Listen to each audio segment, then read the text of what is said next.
बहुत सारे वाक़यात ऐसे होते हैं कि जैसे सुना वैसे ही आगे बयान कर दिया। इन्होंने फ़लाँ हज़रत से सुना था, उनसे सुन के वैसे ही इसको बयान कर दिया। इन्होंने फ़लाँ हज़रत की किताब के अंदर पढ़ा था तो जैसे पढ़ा वैसे ही आगे बयान कर दिया। ये नहीं देखा कि आया ये वाक़या सच्चा है, कहीं ये वाक़या मनगढ़ंत तो नहीं है। तो जैसे सुना वैसे ही बयान कर दिया जाता है। तो नाज़रीन, इसी तरह वाक़या करबला के अंदर हुआ है। वाक़या करबला के अंदर बहुत सारे ऐसे वाक़यात हैं जो मनगढ़ंत हैं, जो झूठे वाक़यात हैं, जो सच्चे वाक़यात नहीं हैं।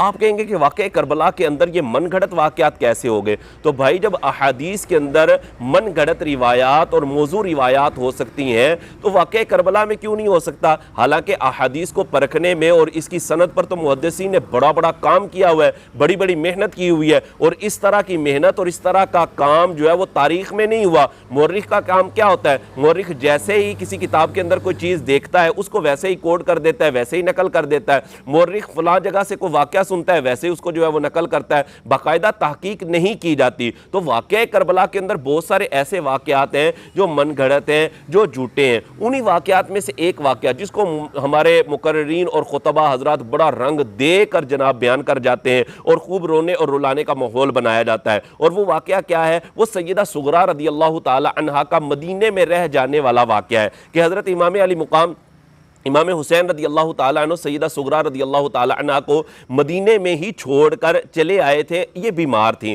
कहा जाता है कि ये बीमार थी, इस वजह से जनाब हज़रत इमाम अली मुक़ाम इमाम हुसैन इनको अपने साथ नहीं लेकर आए। फिर सैयदा सुगरा ने जनाब एक कासिद करबला की तरफ रवाना किया था ऊँटनी पर, उसको एक ख़त दिया था, एक ख़त देकर जनाब करबला में रवाना किया था। तो ये जो वाक़या बयान किया जाता है ये बिल्कुल मनगढ़ंत और झूठा वाक़या है। हज़रत अल्लामा मोहम्मद अली नक्शबंदी रहमतुल्लाह ताला अलैह ने इसी वाक़या को अपनी मायानाज़ किताब मीज़ानुल कुतुब के सफ़ा नंबर 586 से लेकर 617 तक आपने इसी वाक़या को डिस्कस किया है और खूब तहकीक इस वाक़या पर बयान की है। अपनों की भी और गैरों की भी किताबों से आपने हवाले पेश किए हैं और जिससे आपने निचोड़ ये निकाला है कि ये सारे का सारा वाक़या मनगढ़ंत है, ये सारे का सारा वाक़या झूठा है। इमाम अली मुक़ाम इमाम हुसैन रज़ी अल्लाह ताला अन्हु की दो साहबजादियाँ थी और दोनों की दोनों साहबजादियाँ मैदान करबला के अंदर मौजूद थी। कोई ऐसी साहबजादी नहीं कि जो बीमार हो और मदीने में आप उसको छोड़कर आ गए हों। तो ये वाक़या नाज़रीन बिल्कुल मनगढ़ंत और